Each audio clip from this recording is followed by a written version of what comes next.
Hey there, Twins fans. My name is Seth Stoes from Twins Daily and twinsdaily.com, welcoming you to a new week and this Monday afternoon, a new Twin Spotlight.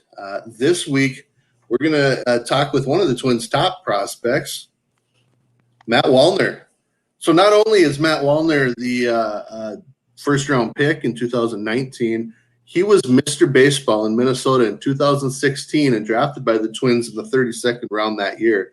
After not signing, which I think you'll find he made a good choice there, he went to Southern Mississippi where he became an All-American right away, had a fantastic career down there, and the Twins drafted him with the 39th overall pick in 2019. He has been in the Twins Daily spotlight before, though. In 2019, right after he was drafted, he was selected as the Twins Daily short season minor league, the short season minor league player of the year, the hitter of the year. He had a great year between Elizabethton and with Cedar Rapids towards the end of the year. So without further ado, let's bring in Matt Wallner. Matt, how are we today? Good. Thanks for having me. All right. Well, let's start first by talking a little bit about the present. What a weird year. You get drafted, and then this year you come to spring training thinking your first full season in professional baseball. I was there. We met each other down there, and things were kind of normal. Didn't take too long for things to change. So from your perspective, when did you get to Fort Myers, and when did you start hearing the news kind of trickling in? About the cancellation, you're saying? About moving and going home and right. Yeah, I mean, spring training started out normal. I think I got there maybe February 17th, I believe, or the week after that. But I was there about a month, and I knew it started to get a little fishy once we started seeing kind of caution tape around the fields in that spring training with the spectators kind of staying away. But that was still kind of before we knew anything about COVID or anything, and it just rapidly intensified from there. It was that was a Tuesday, Wednesday, and we were out of there by Friday or Saturday morning. So it was quite the turnaround from normality to anything but. Yeah. Oh, for sure. For sure. And then, of course, you didn't know how long it would be or, so how did you kind of keep yourself ready if there was a season? Did you anticipate a few weeks, a month? How did you keep yourself ready in that time in between? Yeah. In the beginning, I was hoping it would just kind of be 3 weeks-ish. So I just went back to school for a little bit in Mississippi and just worked out. And then I texted our farm director, Alex Hassan, and just asked, is this going to be more of a 2-3 week kind of thing from here on out, or does it look like it's going to be longer than that? And he kind of made it sound like it was going to be either almost all year or at least a good part of it. So then I headed back home to Minnesota from there and just kind of kept hitting and working out and just in hopes of something, but knew that the chances at that point, I was kind of had a better feel for it after following the virus and stuff moving, that it wasn't probably going to be a season at all. Yeah. So did you have, say, weekly conversations with the hitting coach or the hitting coordinator or even, the entire Twins minor league system? What type of communication did you have individually or, somewhat as a group without getting you in trouble with any right information? Right. Honestly, from everyone that I've talked to in other organizations, communication was leaps and bounds ahead of anyone else. I mean, we had a trainer texting us every day, checking in, making sure first no symptoms, and second of all what baseball activities we were doing, and that was legitimately every day. And we'd have a Zoom call or at least texting with one of our hitting coaches once a week, and a Zoom usually every other week, and just kind of checking in and seeing if we needed anything or just how everything was going. So honestly, it was not constant, but from the trainer side it was, but very, very organized, and it was definitely a big help to be talking to people. For sure. All right, quick reminder, my name is Seth Stoes of Twins Daily, joined by Twins prospect, outfield prospect, Matt Wallner. We welcome your questions, whether you're watching live on Facebook, Twitter, Periscope, or the YouTube page. Feel free to send us a question. We'll take a look at those. We've already got a couple of them in there ready to go. So that should be a lot of fun. Now, one memory that you were able to take from this spring training, was it this spring training? It had to have been this spring training, was, and it comes up in a question here from Nash. Hey, Matt, I was at the game in March when you hit the walk-off homer. How was that moment? And I mean, I can't imagine. I know it's a spring training game, but first getting invited over to big league camp and then just happening to come up in that situation and then hitting the ball a long, long ways. Yeah, no, that was a lot of fun. I mean, it's just cool to play amongst, some of the best players in baseball in the world, and just kind of just having that experience about, watching guys you grow up watching, me, especially being a Twins fan. I mean, I remember walking through the locker room that day and I bumped into a guy and I'm like, oh, I'm sorry. I just figured he was, a worker or something. He was Denard's fan. I'm like, gosh, that's just cool because I was just a big fan of his growing up. But I mean, that was a fun moment. I just got a pitch I could hit, and I think I was in a 2-0 count or something. So I was looking to drive something, but just fortunate enough to barrel it up and hit it out. And that was just a cool little moment, that I've had thus far. Now, real quick, Nash asked that question, as you can see on Periscope. Real quickly, Steve Lean, who was one of our Twins Daily writers, was at that game. So if you're on Facebook, he posted a link to the actual home run. So you can go take a look at it in the walk-off. And as he said, you got a good one. You got a good one in that moment. So, but with that, let's bring in another guest. And he is David Youngs. He's written for Twins Daily, and he's done recently a series called Minnesota Made, in which he's interviewed Corey Koski, Kent Herbeck, and Caleb Thielbar already. So I thought it'd be kind of fun to bring him in and ask a couple of Minnesota-related questions to Matt Wallner. Matt, David, Matt. Absolutely. Well, it's great to meet you, Matt, and thanks for having me on set. Like you mentioned, Matt, you grew up a Twins fan. You mentioned that story with Denard Span. You're a Forest Lake kid. Growing up, what is the earliest recollection that you had of being a Twins fan? Do you remember going to games at the Dome, your ears popping and going through the doors? And what are some of your fondest memories of your childhood being a Twins fan? Yeah, I mean, we had such a fun team to watch when I was growing up, with Torrey Hunter, Lariano, Santana, so many guys, Joe Mauer, Justin Morneau, Kadair. I mean, could go on and on, but just such a fun team to watch. And I definitely will never forget walking into the Dome and, like a little kid, and I was getting blown right back out of those doors, just with the pressure coming in. But just so fun, especially I always thought it was so cool to have, Mauer and Morneau, right-handed throwers, left-handed hitters, and just someone to kind of look up to. I love Mauer, but I love the power that Morneau had. So he was kind of my favorite of the two, but I was a huge Mauer fan, as everyone was as well. But just so many fun players watching those teams growing up. Absolutely, and it's got to be cool now. Some of those guys that both you and I watched growing up, like Torrey Hunter and Michael Kadair, are now going to be on the Hall of Fame ballot. So that's got to be cool to see. And when I was talking with Caleb Thielbar, he mentioned the exact same thing about your ears popping and the wind pushing you through the door at the Dome at a fond place. And now, obviously, you played for Forest Lake High School, had a tremendous amount of success there. Could you just walk us through your journey through baseball growing up? When did baseball become a part of your life, and did you play Babe Ruth or Little League? And how did you develop that love for the game in Minnesota? Yeah, I played travel ball. Not, I don't know, travel ball means a different thing now, I guess, but just like the Forest Lake travel ball team, when we play other North Metro teams for the most part, and just tournaments in Brooklyn Park and Bloomington and whatnot, I suppose, growing up. So I always played that. But I always loved baseball growing up, and I didn't really get serious about it till the summer after my junior year of high school, when I kind of got into the weightlifting aspect of it and the getting bigger. I was just a skinny kid, and I really worked hard after my junior year to put on a bunch of weight, and I really made my first jump of kind of where I felt like I could play among the better kids my age, my senior year of high school.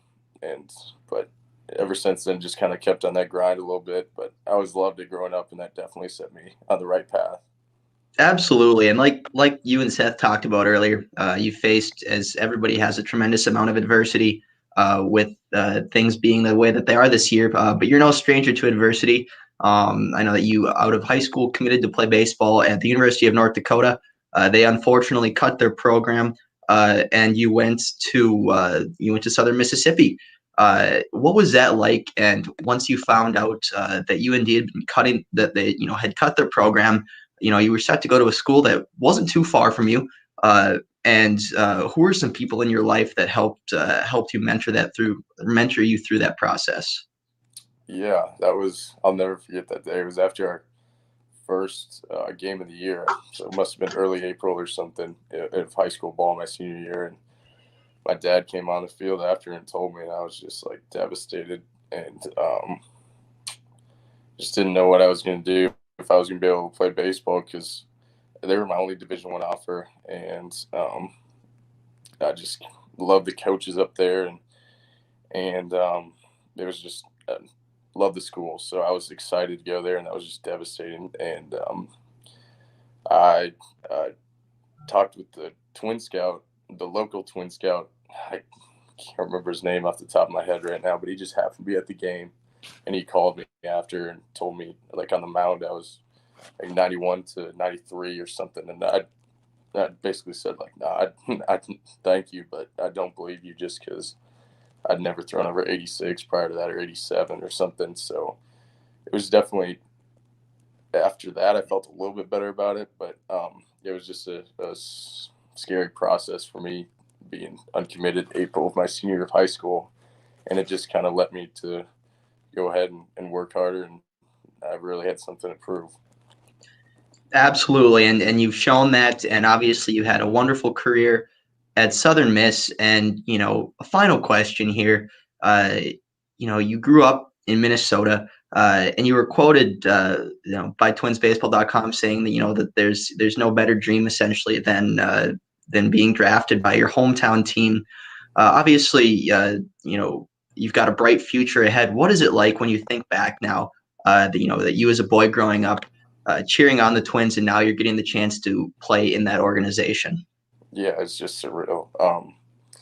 I'm just definitely the luckiest one in the organization, team that, gives me, obviously everyone wants to make the big leagues, but it gives me extra passion trying to play for the team that I'm truly of a fan of.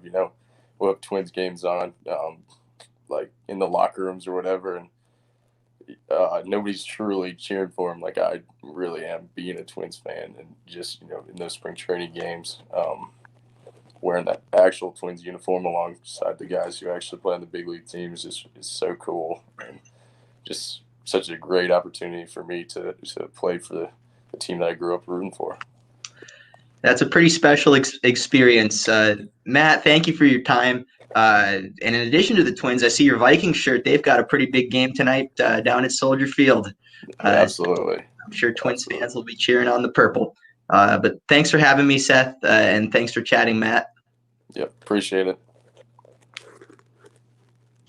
All right. Thank you, David. We'll let you enjoy the rest of the interview. But again, just want to remind you, please feel free to send us your questions on Facebook, Twitter, or YouTube, and we'll be sure to answer those as well. So Matt, kind of going along with that, there's a lot of baseball players right now that are at Division I levels and pros, probably guys you played against as you grew up. What do you think it is that baseball? I mean, you've got guys going all over the country on Division I scholarships. Have you seen a rise in just talent in Minnesota? It's really amazing, honestly. Guys, you wouldn't really hear about guys from Minnesota getting drafted, growing up. I remember my sophomore year, there's Sam Henches, who's a fourth rounder to the Indians, I think, out of Mounds View, and he's still playing. It sounds like he's still doing well, but I think there was a year in between anyone from Minnesota getting drafted out of the high school ranks. I think I could be wrong, but then it's you had Nick Hansen my senior year. out of Prior Lake, I think. And obviously, my junior year of college, you had Michael Bush and myself and the kid out of Maple Grove that was a ninth rounder out of Creighton. Yep. And just, I don't know if it's travel ball that people are getting the head in Minnesota, but Minnesota's definitely starting to breed some talent. Yeah, absolutely. So I want to ask you a little bit after you got drafted and signed with the Twins.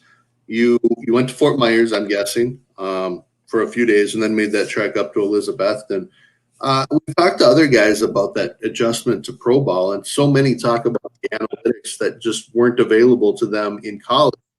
Is that true with hitters too? Are there things that you learned that simply you weren't aware of in college? And maybe Southern had some of that, but with what the Twins have done over the last few years, I'm guessing there's some advanced technology that you probably had to learn and not only learn, but understand what it was telling you. Right, no doubt. I mean, it's a foreign language now. If you have no idea what it is, just the technology going into it. I mean, I'm still learning. The front office, I think, is still learning. Everyone's still learning. There's just so much that goes into it now.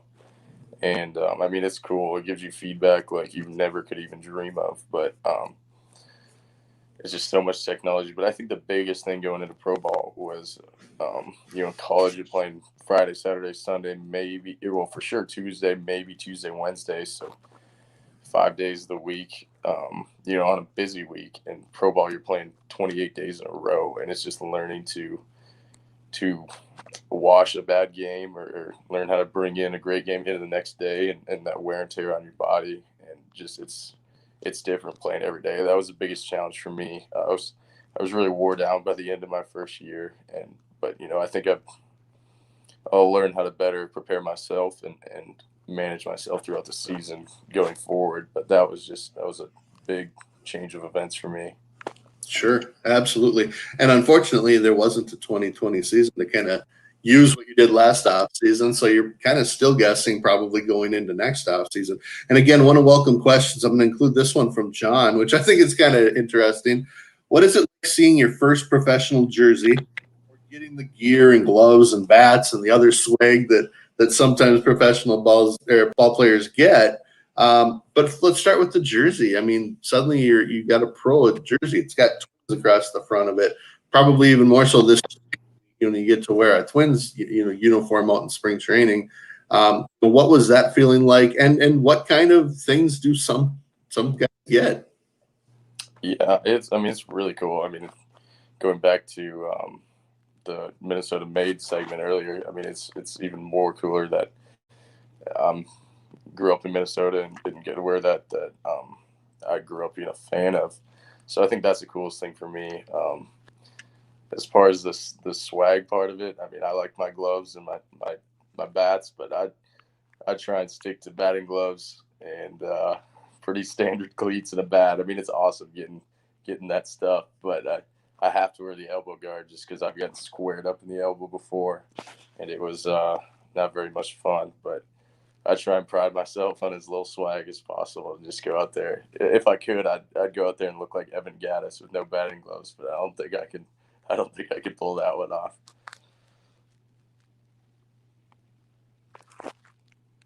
I'm sorry, I couldn't hear you there. Nope, I again didn't unmute myself. So, how about this? Did you collect baseball cards as a kid? And now that you've seen yourself on baseball cards and probably been asked to sign some at different times, that's got to be another pretty surreal event for a person early in their baseball career. Right, no doubt, it is cool. And people, sending cards to your house and just send them back. Just making hopefully the little kids you send them or whoever just happy and thankful that they got them back. It's so cool. I have books of baseball cards and in my closet, but I still have up on my wall signed baseballs from so many Twins. I mean, my coolest one is probably I got the signed Kirby Puckett movie. I got that in my room. I got so many baseballs that I can't even tell you the names on it, but 99% of them are twins from when I was growing up. So that is really a cool experience. Did you ever go to Twins Fest to get some of those autographs, or did you go around the Twin Cities to different events? Did not actually. I wish I would have, but I'd always just try to hang out there by the side of the field, I think, or to get them before games or after games when I was younger. Sure.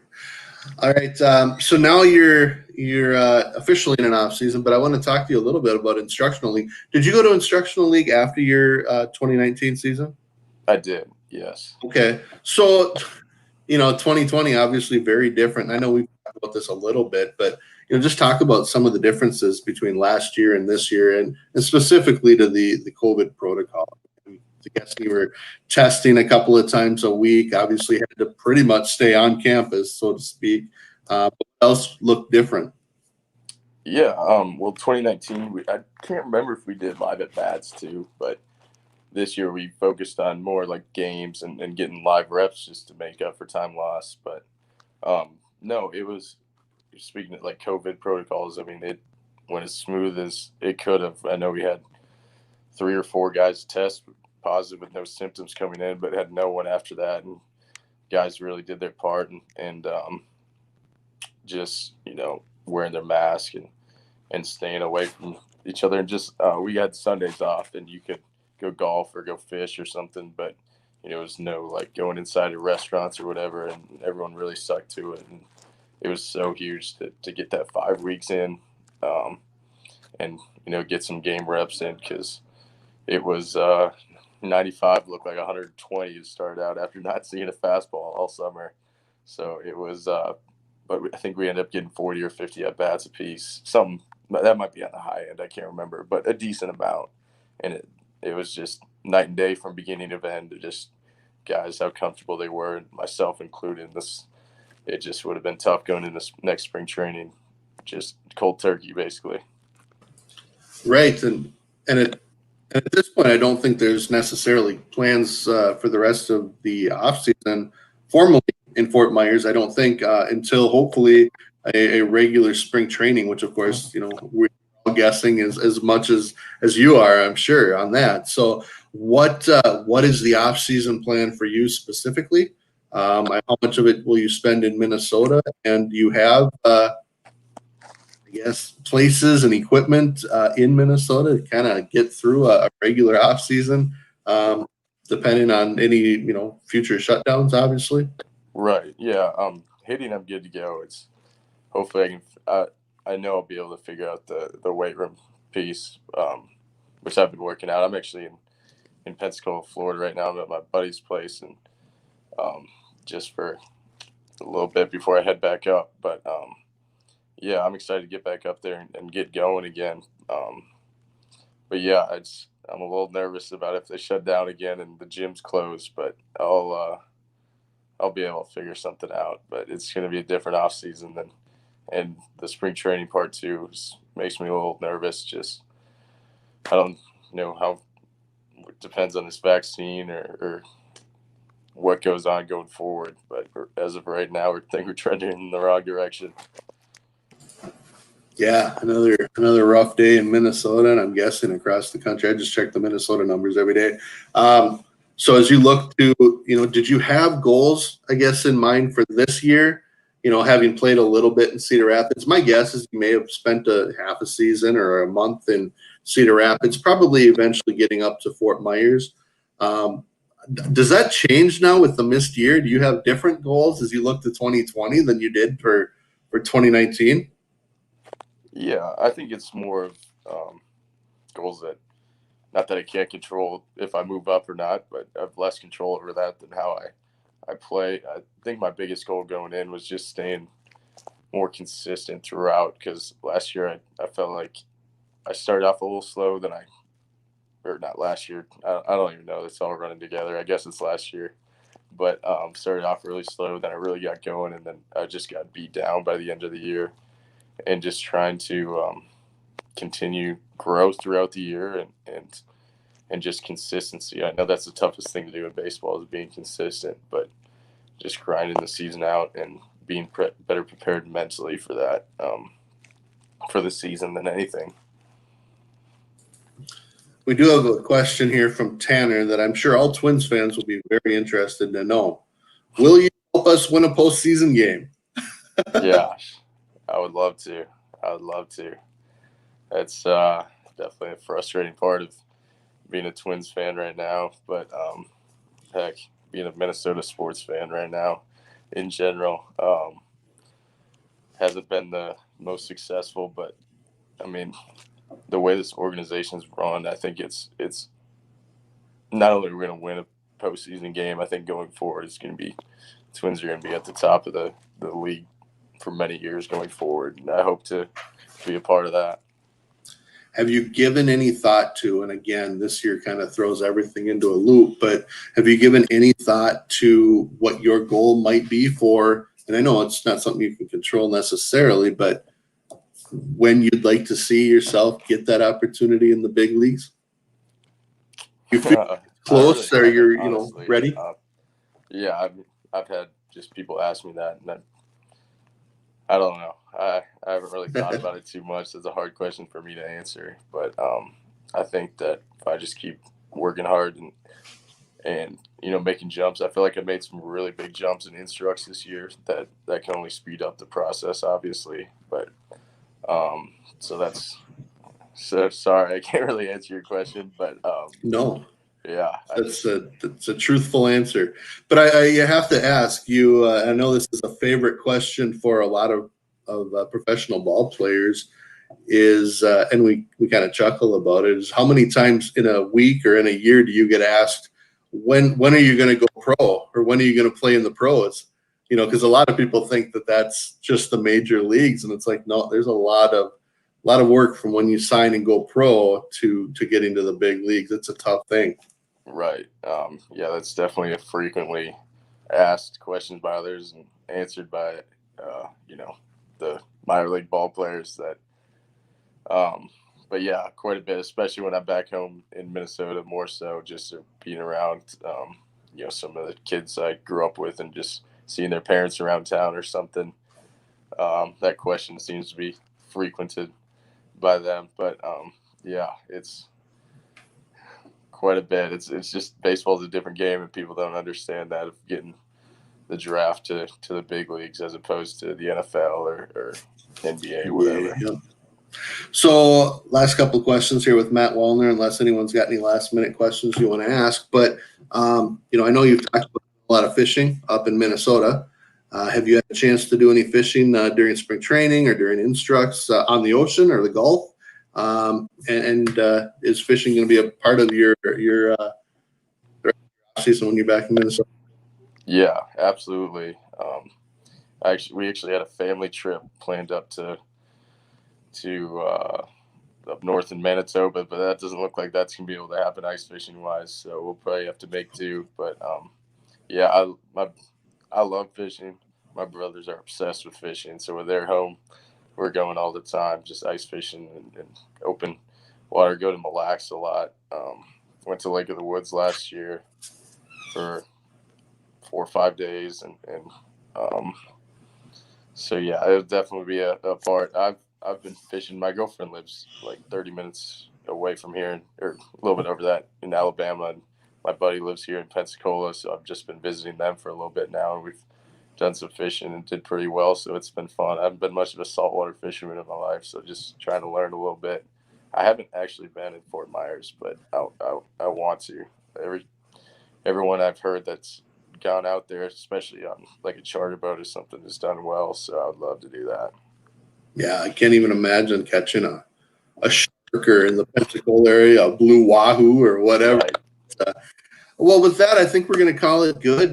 Matt, I want to say thank you very much for taking some time out of your off season here and joining us for a Twin Spotlight. If you don't mind sticking around for just a minute after I close out here, but I do want to say thank you to everyone who's listened, will listen, whether it's on Twitter, Facebook, YouTube, or we will put this also on the Twins podcast, which you can find anywhere you download podcasts. So be sure to do that. This week, we've got another Twins Spotlight on Wednesday night at 7, and also on Friday, also at noon. And on Thursday night, we'll have an episode of Offseason Live where Nick and myself and a few others we'll show off our Twins off-season blueprints. So a lot of fun. With that, thanks again, Matt. Have yourself a great off-season, and hopefully we'll see you down in Fort Myers next spring. Absolutely. Thanks for having me. All right. Thanks, everyone, for listening. Have yourselves a great day. Go Twins.